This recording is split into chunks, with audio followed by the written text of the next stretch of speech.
Hello!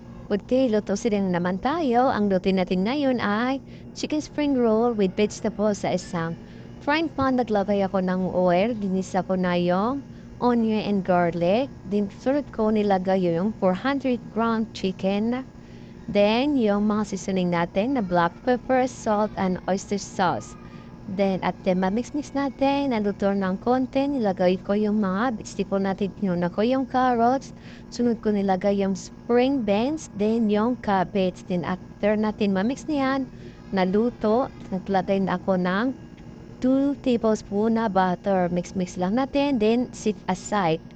Then, after ko ma-set aside para mag-cool down for 5 to 10 minutes, naggawa ko ng flour paste. Ang flour paste naman na 2 tablespoon na flour, then 3 tablespoon na water. Mix-mix lang natin para pang paste. Ayan.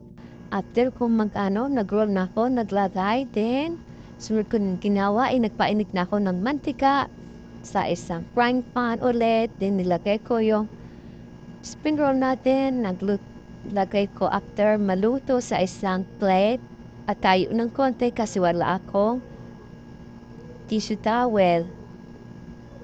Kaya yan, ready to eat na. Mawa ako ng juice natin. Ayan. Then, ketchup na sauce. Thank you for watching. Bye!